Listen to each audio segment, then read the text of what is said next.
Bonjour et bienvenue aujourd'hui sur le circuit de Ris où on essaye la 254 temps KTM 2023.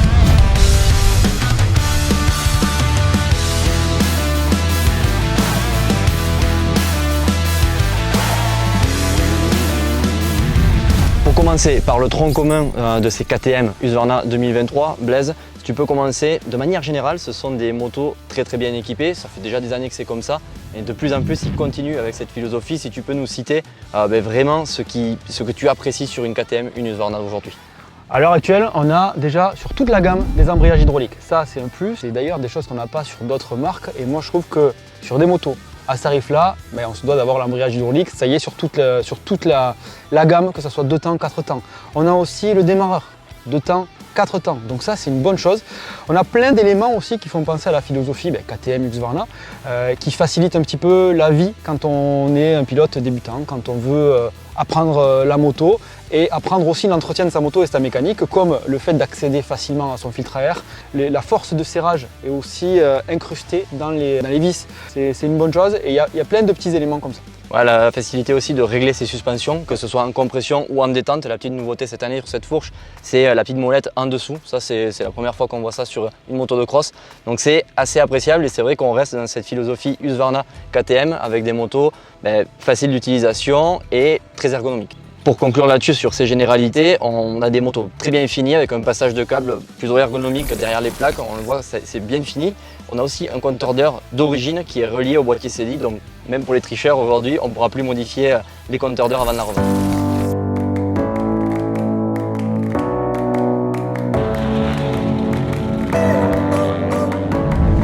Blaise, 2,5-4 temps, c'est souvent la moto que 90% des pilotes préfèrent parce qu'elles sont faciles d'utilisation. Mais quand on monte dessus, est-ce que tu peux nous donner déjà le ressenti général sur cette KTM? Sur cette KTM, on a un guidon qui est assez plat, assez bas, qui rend la moto assez facile pour un pilote comme moi qui n'est pas très grand. On a une moto qui est relativement fine, je ne pense pas que ça soit la plus fine par rapport à ses concurrentes, mais elle est relativement fine. Au niveau de la position, elle est correcte, et en fait j'ai envie de dire que sur toute la gamme, on n'est pas maintenant en 2022-2023, on n'est pas sur des motos qui sont trop larges, trop difficiles. Donc voilà, on n'est pas dépaysé quand on monte sur cette moto-là. Une fois en piste, une fois que tu es parti avec la 2,5-4 temps, moi je t'ai vu de l'extérieur. Au début, on était sur une piste boueuse. Dès que tu as pris la 2,5-4 temps, on s'est rendu compte que visuellement, tu roulais plus vite, tu étais déjà tout de suite plus à l'aise. Est-ce que ça vient de cette cylindrée? Est-ce que ça vient de la KTM justement au niveau de la partie cycle et du ressenti général? C'est vrai que quand on passe du 2 temps au 4 temps, il n'y a pas à dire. Quand on est sur un 2 temps, on se dit ouais, c'est top, je suis bien et tout. De suite, on passe sur un 4 temps, hop, on se dit oh, je suis encore mieux. C'est pas possible, je suis encore mieux, c'est encore plus facile, la puissance passe au sol. On a des suspensions qui sont un peu plus scotchées au sol.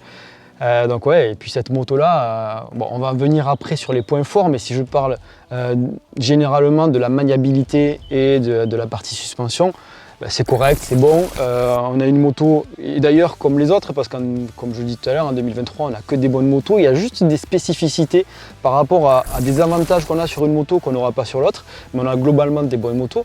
Là, on a une moto qui est... C'est pas la plus maniable, mais elle est relativement maniable. On a une 2,5-4 temps, donc c'est maniable. On a une moto qui est au niveau des suspensions qui est correcte. On n'a pas pu bien les essayer aujourd'hui parce qu'on n'avait pas de grandes descentes, de grandes montées où on pouvait mettre gaz en grand et des gros freinages troués qui permettent vraiment de ressentir. Et pareil pour les accélérations, des grosses accélérations trouées.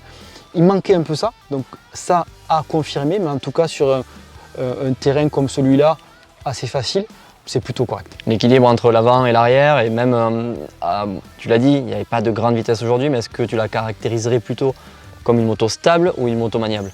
C'est plutôt une moto, je dirais, stable. Voilà. Si on devait mettre le curseur, je mettrais un peu plus de curseur sur la stabilité que sur la maniabilité. Ça reste maniable de par sa cylindrée qui est assez petite, donc on a peu d'inertie, donc on arrive à l'inscrire dans les virages. Quand elle est inscrite dans une ornière, vu qu'elle est relativement stable, elle reste dans l'ornière et c'est assez facile de sortir de ces ornières-là. Donc voilà, c'est un bon compromis, on va dire, en maniabilité suspension sans être la meilleure. Pour aller avec cette partie cycle, on a généralement un bon moteur sur les motos autrichiennes, que ce soit KTM ou Husqvarna. Quel a été ton ressenti avec ce moteur? Ouais, c'est le point fort. Je veux dire que c'est le point fort de cette moto, c'est-à-dire qu'on a un moteur qui arrive à monter haut dans les tours, qui n'est pas creux pour autant. Donc on a quand même pas mal de puissance. Je dirais qu'on a beaucoup plus de puissance à mi et haut régime. Mais à bas régime, elle est quand même pas creuse. Donc voilà, c'est une moto joueuse. Je pense que c'est une des motos avec laquelle on n'a pas besoin de préparation spéciale, même quand on a un bon niveau. On peut la prendre stock telle qu'elle et faire de très bons résultats dans le sens où elle est très bien équipée. Ça en fait une moto très compétitive dès la sortie de caisse. Tu l'as dit, de par ses équipements et de sa puissance moteur, c'est une moto, quand tu m'en parles comme ça, je me dis peut-être qu'elle est élitiste, mais est-ce qu'elle est destinée aux débutants, au grand public, juste à ceux qui veulent faire de la compétition? Quel est ton avis là-dessus? Elle peut être destinée à tout le monde. Toujours pareil, si je dois mettre un curseur sur cette moto-là, je mettrai le curseur plutôt sur les pilotes qui veulent faire de la compétition, dans le sens où on a un bloc moteur qui est très bon, très efficace, qui se pilote plutôt haut dans les tours, sans être ridicule, on va dire, quand on est sur le couple. Elle est quand même bonne, mais plutôt haut dans les tours, où elle accepte d'être assez haut dans les tours. Voilà, si je mets le curseur, c'est plutôt pour un pilote qui va faire de la compétition, et on a d'autres marques sur lesquelles c'est plutôt loisir et en compétition qui ont plus de faiblesse.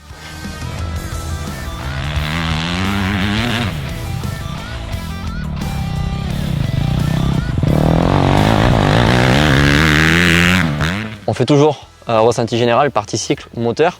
On va faire un quatrième chapitre maintenant parce qu'il y a beaucoup de commandes au guidon. On a un shifter, on a du traction control. Toi, tu es un pilote à l'ancienne, tu t'adaptes souvent à la moto. Quand on te met des choses comme ça, qu'est-ce que tu as tout essayé aujourd'hui? Donc qu'est-ce que tu as ressenti? Tu l'as essayé dans la boue, tu l'as essayé sur le sec.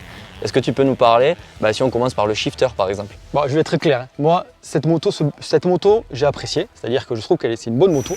Dans l'ensemble, tout est bon. Sauf cette électronique. Moi, je n'aime pas cette électronique. Alors, c'est personnel, mais je suis ouvert, mais j'ai du mal avec ça. C'est-à-dire que le shifter, c'est, pour ceux qui ne connaissent pas, c'est le fait qu'on mette la moto gaz en grand et on passe les vitesses sans embrayer. On peut l'activer, le désactiver, ces shifters. Donc, moi, je l'ai activé et quand on l'active, on a des coupures pour que la vitesse puisse passer. Et des fois, la coupure, pour moi, elle ne se fait pas au bon moment. Il y avait voilà. Mon ressenti, en tout cas, n'était pas bon à ce niveau-là.